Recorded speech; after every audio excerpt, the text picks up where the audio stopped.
அண்மை செய்தியை பார்த்து வருகிறோம். கூட்டணி குறித்து புதிய விளக்கத்தை அளித்திருக்கிறார் அதிமுக பொதுச் செயலாளர் எடப்பாடி பழனிசாமி. தேசிய ஜனநாயக கூட்டணியில் அதிமுக பாஜக கூட்டணியில் பல கட்சிகள் என அவர் கூறியிருக்கிறார். அவர் பேசிய அந்த காட்சிகளை பார்க்கலாம். தமிழ்நாடு தலைவர் நீங்க தான். நம்ம கூட்டணியில யார் இருக்கா? யாரு கூட்டணியில் அதிமுக பாரதிய ஜனதா கூட்டணியில் பல கட்சிகள் இருக்குது. இன்னும் 8 மாத காலம் இருக்குது. 8 மாத காலம் தேர்தல் அறிவிக்கப்பட்ட பிறகு அவங்களுக்கு யாரெல்லாம் இருப்போம் என்பது பத்திரிகை ஊடகத்தை வைத்து தெளிவாக நான். தொடர்ந்து நம்மிடையே இணைப்பில் மூத்த பத்திரிகையாளர் திரு தராஷ் ஷாம் இருக்கிறார். அவரிடம் பேசலாம். வணக்கம் சார். வணக்கம். ஒரு புதிய விளக்கமா என்டிஏ கூட்டணியில அதிமுகவும் பாஜகவும் இருக்காங்க, பாஜகவோடு பல கட்சிகள் இருக்காங்க அப்படின்னு எடப்பாடி பழனிசாமி குறிப்பிட்டிருக்காரு. இதை எப்படி பார்க்கலாம்?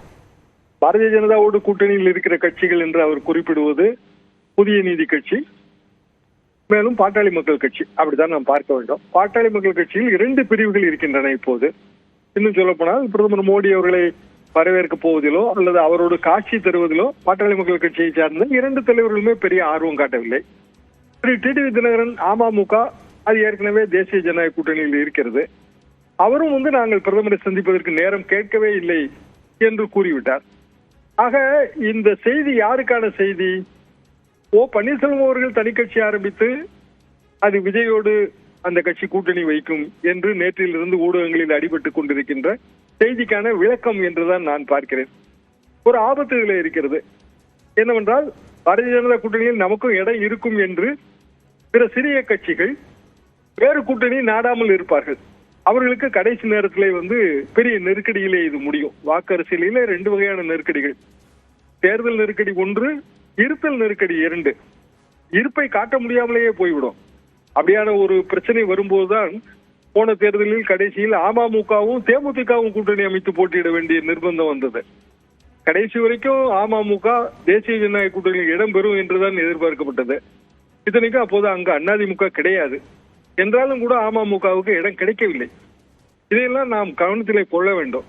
அப்படி என்றால் எடப்பாடி பழனிசாமி தேர்தல் நேரத்தில் தான் இந்த கூட்டணியில் எந்தெந்த கட்சியில் இருக்கின்றன என்பது முடிவாகும் என்று சொன்னால், தேர்தல் இப்போதே களை கட்டிவிட்டது. கூட்டணிகள் இப்போதே உருவாக தொடங்கிவிட்டன. எந்த தேர்தலை மாதிரி இது இல்லை. 10 மாதத்துக்கு முன்பே இங்கு தேர்தல் ஜுரம் வந்து விட்டது. அப்படியான சூழ்நிலையில் அடுத்த வருடம் இந்த கூட்டணியில் சேர்த்துக் கொள்வார்கள் என்ற நம்பிக்கையோடு இப்போது எந்த கூட்டணிக்கும் முயற்சி செய்யாமல் எப்படி கட்சியில் இருக்கும்?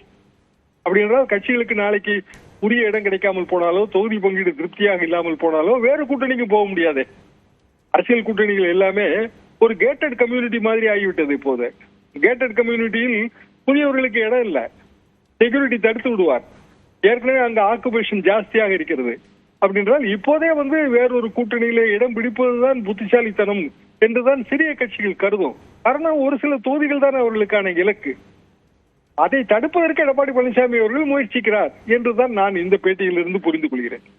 அதாவது இப்போ சிறிய கட்சிகள் எல்லாம் வேறு கூட்டணிக்கு போகணும் அப்படின்ற அவசியம் இல்ல, தாமதமானாலும் இந்த கூட்டணியில இடம் இருக்கு அப்படின்ற செய்தி சொல்லப்படுகிறதா? அப்படித்தான் செய்தி சொல்லப்படுகிறது. இந்த கூட்டணியில் இடம் இருக்கிறது என்று கிட்டத்தட்ட அரசியல் ஆசை காட்டப்படுகிறது. அப்படி என்றால் அதிமுக பாரதிய ஜனதா கூட்டணி பெரிய கூட்டணியாக தெரியும். நேரடியாக திமுகவுக்கு நேரடி சவால் விடுக்கக்கூடிய கூட்டணி. திமுகவுக்கு ஓட்டு போட விரும்பாதவர்கள் அதிமுக தான் அவர்களுக்கான ஒரு நேச்சுரல் சாய்ஸ். தேசத்தை ஆளுகிற கட்சி பாரதிய ஜனதா. அந்த கூட்டணியில் இடம்பெறுவதுதான் நமது எதிர்காலத்துக்கு நல்லது என்று சிறிய கட்சிகள் நினைக்கும்.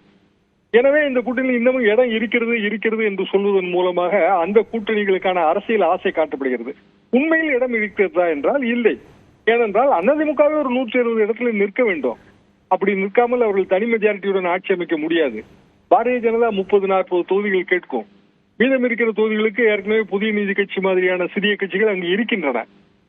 அப்படி இருக்கும்போது இந்த செய்திக்கு மதிமுக கூட பாரதிய ஜனதா கூட்டணிக்கு போய்விடுமோ என்கிற ஒரு ஐயம் பொது வழியில் இருக்கிறது. அது எப்படி முடிய போகிறது என்று தெரியவில்லை. ஆனால் அவர்கள் ஒரு நெருக்கத்தை காட்டுகிறார்கள் என்றுதான் நான் புரிந்து கொள்கிறேன்.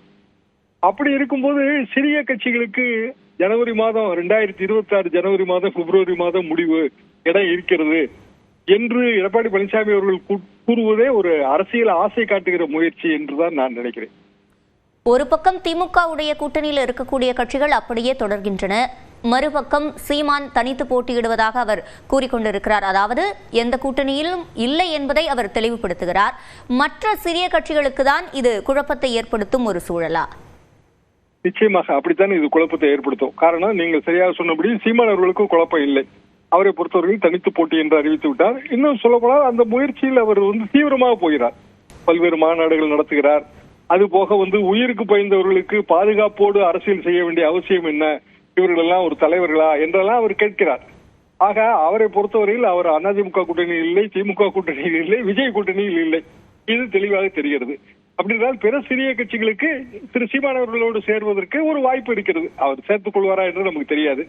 விஜய் அவர்களோடு சேர வேண்டும் என்கிற ஒரு ஆசை இருக்கிறது. அவரும் சேர்த்துக் கொள்வாரா என்று தெரியவில்லை. அப்படி என்றால் இயல்பாக இது கடைசி நேரத்தில் எல்லோரும் கைவிட்டால் தனி கட்சியை கலைக்க முடியாது. அவர்கள் இன்னொரு கூட்டணி தான் அமைக்க வேண்டும். அதாவது நான் ஆரம்பத்தில் குறிப்பிட்ட அமமுக, தேமுதிக உதாரணம் மாதிரி. அப்படியான சூழ்நிலையில் இது 5 முனை போட்டியாக மாறும். 5 முனை போட்டியாக மாறுவது அதிமுகவுக்கு நல்லதல்ல. காரணம், திமுகவுக்கு எதிரான ஓட்டுகள் தான் அந்த 4 முனைகளும் சிதறும். அது அதிமுகவுக்கு மொத்தமாக வருவதுதான் அதிமுகவின் திட்டத்திற்கு நல்லது. அதாவது ஆட்சியை பிடிக்க வேண்டும் என்கிற திட்டத்துக்கு நல்லது. எனவேதான் இந்த கூட்டணி குளத்திலே மீண்டும் மீண்டும் குழப்ப கற்களை எரிந்து அரசியல் ஆசை காட்டுகிறார் எடப்பாடி பழனிசாமி அவர்கள். இணைப்பில் வந்து கருத்துக்களை பதிவு செய்தமைக்கு நன்றி திரு தராசு ஷியாம்.